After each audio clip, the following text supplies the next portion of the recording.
Pare o que você estiver fazendo agora e assista a mais uma mensagem com o pastor Valdir Brasil. Aproveite para se inscrever em nosso canal, curtir e compartilhar este vídeo. Canal BR Valdir Brasil. Que a paz de Cristo invada o seu coração. Amém. Eu estou direto do templo do Sei Itaipu, em Niterói, e nós temos uma missão. Vamos lá, gente. A nossa missão é gerar vencedores.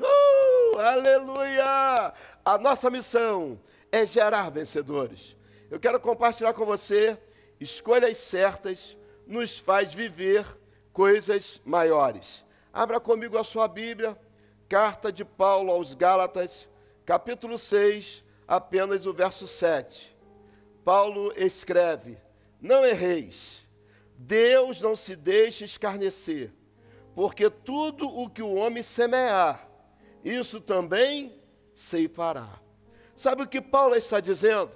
Que nós temos liberdade de escolher as nossas sementes, mas nós não temos liberdade de escolher a nossa colheita. Como assim, pastor? A semente eu posso escolher, agora a colheita é a consequência da minha semente. Se eu quero colher abacaxi, não posso plantar semente de manga. Se eu quero colher manga, eu não posso plantar semente de laranja. Se eu quero laranja, a semente precisa ser laranja. Se eu quero viver coisas maiores, eu preciso fazer a minha escolha nas sementes que eu estou plantando. Muitas pessoas estão vivendo desgraças, estão vivendo momentos difíceis, porque simplesmente estão recolhendo o resultado daquilo que elas mesmas proporcionaram no passado. Mas quando eu escolho a minha semente, Paulo está dizendo que tudo que eu vou plantar, tudo que eu vou semear, isso também eu vou colher. E veja bem, Deus é Deus de amor, mas Deus é Deus de justiça, querido. Porque tem gente falando da graça, e quem enfiar o pau, pecar e errar, e aí entra em desgraça. Porque a graça de Deus, ela funciona na nossa vida quando nós temos a intenção de adorar o Senhor, de servir ao Senhor. Agora, quando a minha intenção é pecar contra Deus, Deus não pode me abençoar. Mas como assim, pastor? Vamos para o primeiro exemplo. Deus cria tudo bonito. Pelo poder da palavra, Deus foi falando, foi acontecendo. Haja luz, houve luz. Haja luminares, foi acontecendo. Olha o poder da palavra. Olha como é importante você usar a palavra de vitória. E tem gente que não acredita. Tem gente falando de maldição e pensa que vai viver a bênção. Querido, o que o homem semear, isso ele vai colher. E aí Deus vai, pelo poder da palavra, criando todas as coisas. E quando chega na hora da criação do homem, Deus não libera a palavra, o próprio Deus fez. Se abaixa, se curva, pega do pó da terra, confecciona um bonequinho, sopra sobre aquele bonequinho, e o Espírito de Deus entra dentro daquele bonequinho, ele se torna alma vivente. E quando Deus criou o homem, Deus já tinha um projeto: façamos o homem conforme a nossa imagem, conforme a nossa semelhança, e o homem será dominador. E Deus liberou uma palavra sobre a existência do homem. O homem vai dominar sobre os pássaros que voam, vai dominar sobre todos os répteis que se movem sobre a terra. O homem será dominador. E aí Deus prepara um jardim lindo e coloca o homem nesse jardim. E Deus, olhando o homem, dando cabeçada para lá e para cá, Deus falou: não é bom que o homem viva só, vou fazer alguma coisa melhor. E aí Deus fez a obra-prima, que foi a mulher. Então, homem, nós somos rascunho. A obra de arte são as mulheres, porque Deus falou: vou fazer alguma coisa melhor. E aí Deus não pega mais do pó, e agora Deus pega da costela, do lado de Adão, coloca um sono profundo em Adão e coloca agora uma mulher, uma adjuntora, porque mulher é osso duro de roer, foi tirada da costela. É por isso que a mulher, ela tem resistência emocional maior do que nós homens, porque nós homens, muitas das vezes, somos fragilizados por coisas que as mulheres encaram de uma situação normal. E agora Deus prepara aquele casal para viver naquele jardim, mas existia uma ordem de Deus, e Deus falou: da árvore do bem e do mal, vocês não podem comer, o resto está tudo liberado. Agora eu te pergunto, Porque o proibido é o desejado. Porque exatamente aquilo que não se pode fazer, a tendência pecaminosa do homem é atraída para isso. Adão não tinha pecado, Adão estava ainda debaixo da unção de Deus, mas o diabo, que quer matar, que quer roubar, que quer destruir, estraga a festa do homem e da mulher. E aí se apresenta a serpente, a antiga serpente, e ela vem de forma sorrateira. Cuidado, quando você ouvir uma voz assim, meiga, macia, melosa, dizendo que Deus é mentiroso. Cuidado, quando você ouvir uma voz dizendo que isso não tem problema, que isso não faz mal, que isso pode, isso é birra de pastor, deve ser um pastor quadrado que falou isso com você, porque Deus não está considerando isso. Cuidado com essa vozinha, porque Eva ouviu a vozinha da serpente, e a serpente falou o que Deus falou para você. Não revele o teu segredo com Deus, não abra o teu coração para declarar para o teu adversário o que é particularidade sua com Deus. Não rasgue para Satanás o presente que Deus te deu. Guarda em segredo, porque o Deus que prometeu, Ele vai cumprir, ainda que não esteja acontecendo agora. Mas calma, só um pouquinho, porque todas as coisas têm um tempo determinado por Deus, e na hora certa acontecerá, porque Deus é fiel.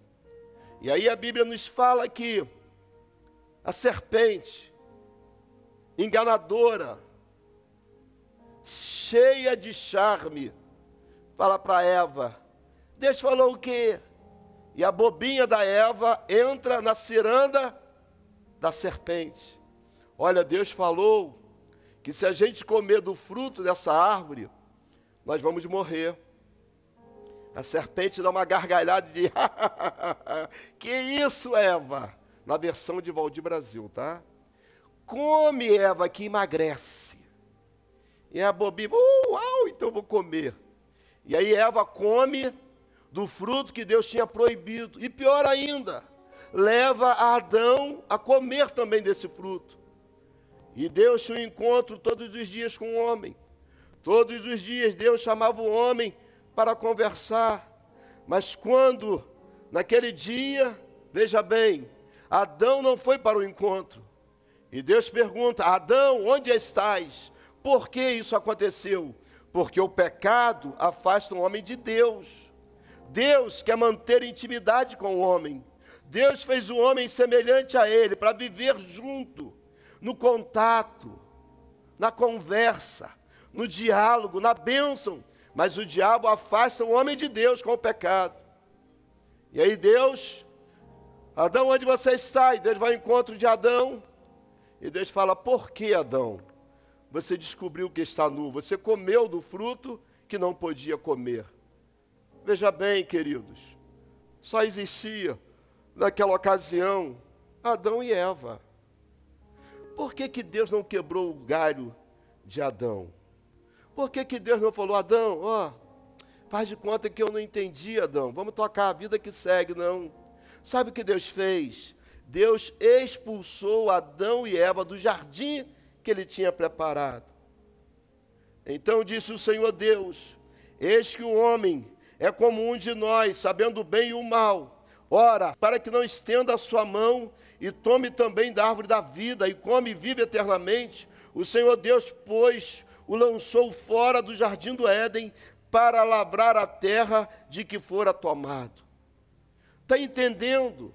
Quando esse princípio de Deus é quebrado, tudo que o homem semear, isso ele vai colher. Essa palavra se cumpre. Paulo, continuando ainda aos Gálatas 6, agora verso 8, Paulo diz, porque o que semeia na sua carne, da carne ceifará corrupção, mas o que semeia no Espírito, do Espírito ceifará a vida eterna. O que Paulo está dizendo? Não semeie na carne, não semeie no pecado, não semeie no engano, semeie no Espírito, porque se você semeia no Espírito, você ceifará a vida eterna. Por que Deus não quebra o galho de Adão e Eva? Por que Deus o expulsa de lá? Porque isso é consequência, querido. Toda vez que o homem erra, não erreis, Deus não deixa escarnecer, porque quando o homem erra, ele colhe do seu erro. E sabia que tem tanta gente pagando preço alto por causa de escolhas erradas, porque falaram na hora errada, falaram para quem não podia falar, fizeram comentários que era segredo e não poderia ser violado e falaram. Eva abriu a boca para Satanás e aí se perdeu. A Bíblia fala sobre Davi, e Davi se perde nas suas palavras. Olha o Salmo 116, versos 10 e 11. Davi escreve: crie, por isso falei, estive muito aflito. Cuidado quando você estiver aflito, porque na hora da aflição você pode falar algo que não deveria falar.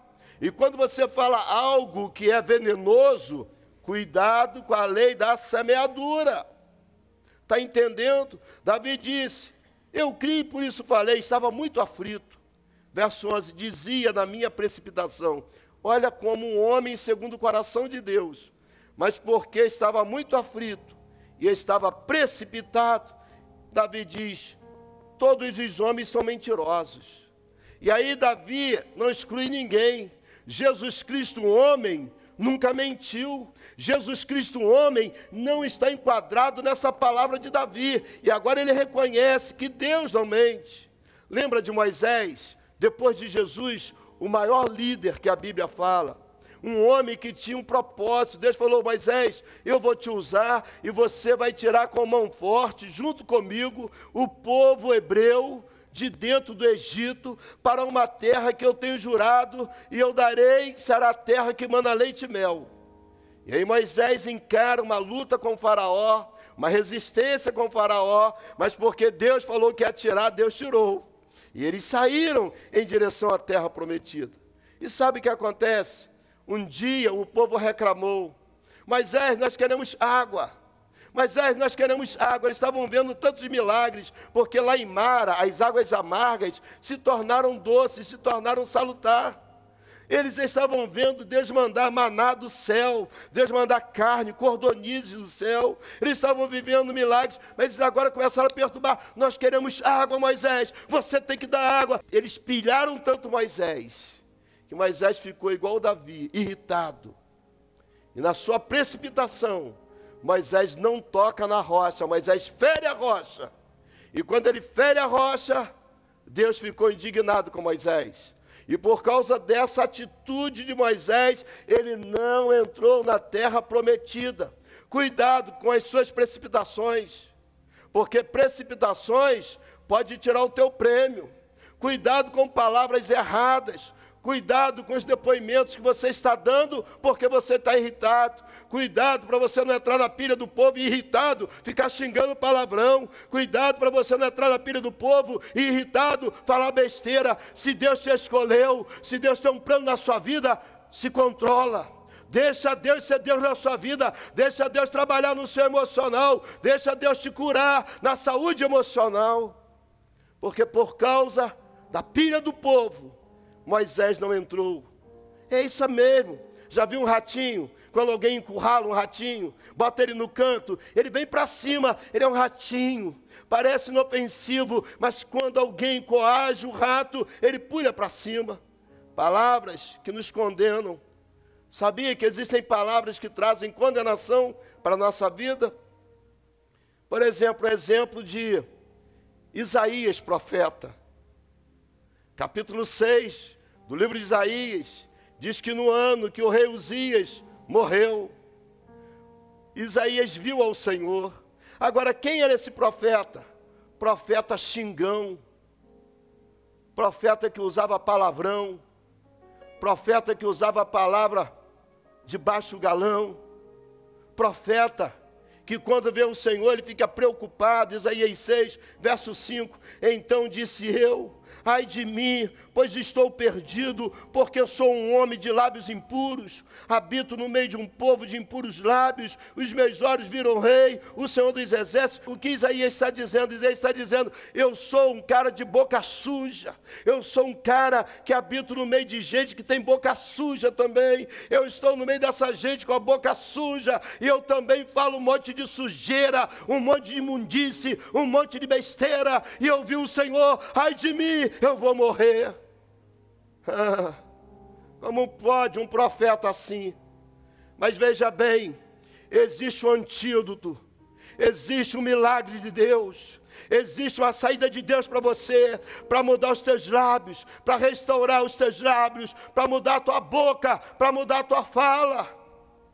No verso 6 do capítulo 6 de Isaías, está escrito: porém, um dos serafins voou para mim, trazendo na sua mão uma brasa viva, que tirara do altar com uma tenaz, e com a brasa tocou a minha boca e disse: eis que isto tocou os teus lábios, e a tua iniquidade foi tirada, e expiado o teu pecado. Sabe o que Deus pode fazer hoje, aqui e agora? Pegar uma brasa do altar, e tocar nos teus lábios agora, e perdoar o teu pecado, e mudar o teu linguajar. Cuidado, porque palavras condenam. Cuidado, porque o muito falar pode trazer condenação. É melhor você ouvir do que falar. Eu tenho relutado isso na minha vida. Deus falou comigo: eu te dei 2 ouvidos, por quê? E só te dei uma boca. Será que você não está entendendo que pelo menos você tem que ouvir o dobro e falar só a metade?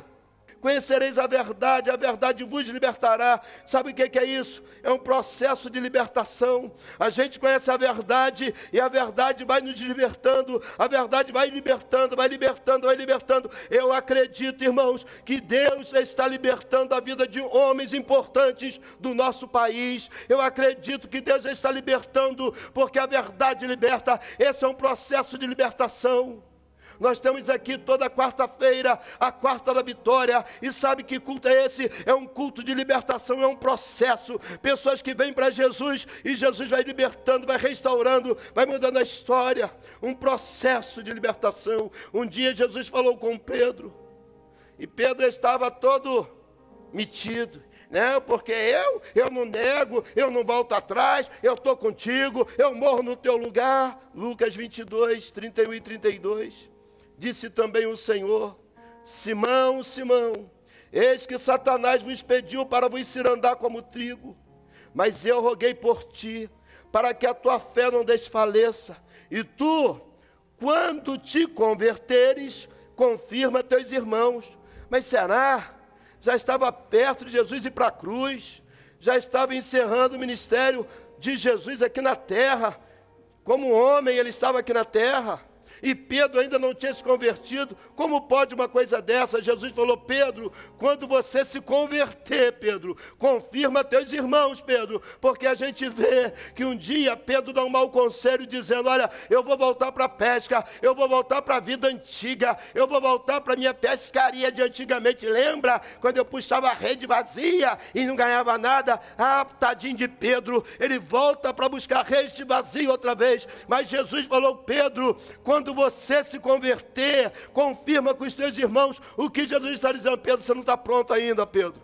Satanás está querendo cirandar você como cirando o trigo. E sabe o que é que cirando o trigo? É na pancada, é na paulada, é para soltar o grão. É assim que cirando o trigo. E Jesus estava dizendo: é isso que Satanás quer fazer com você, Pedro.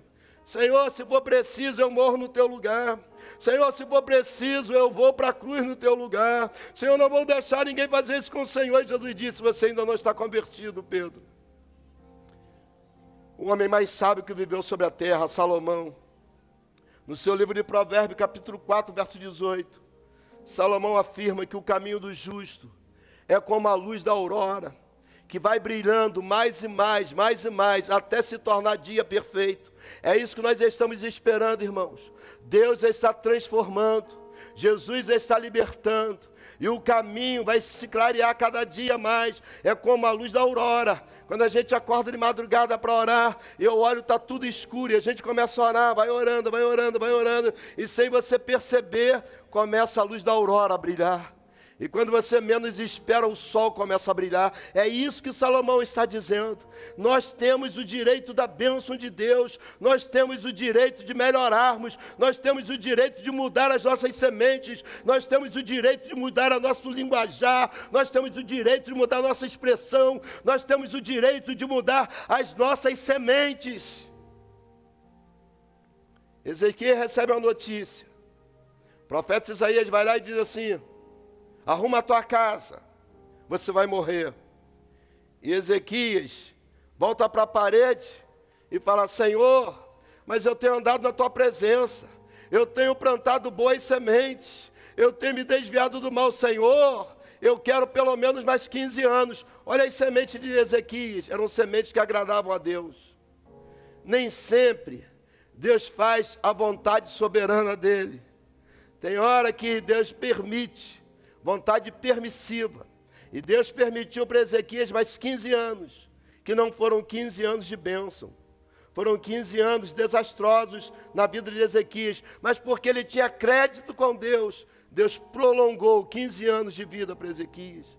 Josafá, quando recebe a notícia que 3 reinos vêm contra ele, Josafá vem para o templo para orar. Josafá entendeu que ele estava plantando boas sementes. De quem planta boas sementes tem o direito de falar com Deus. É por isso que Malaquias 3:10 diz: trazei todos os dízimos à casa do tesouro, para que haja abundância, fartura na minha casa. E depois, disse o Senhor, fazei prova de mim, e eu, o Senhor, o Deus dos exércitos de Israel, abrirei as janelas dos céus e derramarei sobre vocês uma bênção que dela vem a maior abastança. Sabe que Deus está dizendo? Que quando você é fiel no dízimo, você pode fazer prova de Deus. Eu leio de Gênesis, Apocalipse, eu não encontro outra passagem da Bíblia Sagrada, Deus se colocando à prova, porque quando eu sou fiel nos meus dízimos, Deus está dizendo: pode fazer prova de mim, porque eu, o Senhor, que estou nos céus, eu abrirei as janelas dos céus e derramarei sobre vocês uma bênção que vem a maior. Não é o segundo lugar, é o primeiro lugar, é a maior abastança. Sabe o que é isso? Sementes. Josafá entendia disso. E Josafá entra no templo e começa a orar, e começa a convocar o povo para o jejum e para a oração, e começa a dizer: lembra, Senhor, que um dia o Senhor falou, se viesse a peste, se viesse a fome, se viessem os nossos inimigos contra nós, para nos engolir, e se nós entrássemos nesse lugar, o Senhor ouviria dos céus a nossa oração, o Senhor perdoaria os nossos pecados e sararia a nossa terra. Agora, Senhor, esse bando está vindo contra nós, mas nós não estamos olhando para eles, nós estamos olhando para o Senhor. Você está entendendo que quando você tem atitude de fé, você não olha para a adversidade. Podem vir inimigos, podem vir perturbações, podem vir tribulação, pode vir o que vier, mas quando você tem a fé acesa no seu coração, você está dizendo: eu não estou olhando para a luta, eu estou olhando para a vitória, eu não estou olhando para a desgraça, eu estou olhando para a graça do meu Deus, eu não estou olhando para os meus inimigos. Os meus olhos estão postos, estão fixos em ti. Foi essa a oração de Josafá. E quando Josafá faz essa oração, Deus levanta um profeta no meio da congregação e diz: assim diz o Senhor, ó rei Josafá, povo de Judá e toda Jerusalém, nessa peleja vocês não têm que pelejar. Parai e sai de pé, porque o Senhor vosso Deus peleja por vocês. Ah, meu irmão, quando as minhas sementes são de fé, eu vou colher o sobrenatural. Quando as minhas sementes são atitude de quem acredita, eu vou colher o milagre, porque para Deus não há impossível. Eu quero falar com você que tomou uma decisão de servir a Jesus. Você que estava longe, você que está voltando para Jesus agora, ou você que está declarando Jesus como seu Senhor. Escreva aí uma frase: eu recebo. Está aí na tela, 21 97551 4444. Manda um WhatsApp dizendo o seu nome, que você decidiu por Jesus. Nós vamos abençoar a sua vida. Eu quero orar por você. Pai, eu entrego essas vidas que declararam Jesus como Senhor. Que a partir de agora haja uma mudança, uma transformação sobre a vida dessas pessoas. Nós declaramos a bênção do Senhor em nome de Jesus. Amém. Deus te abençoe.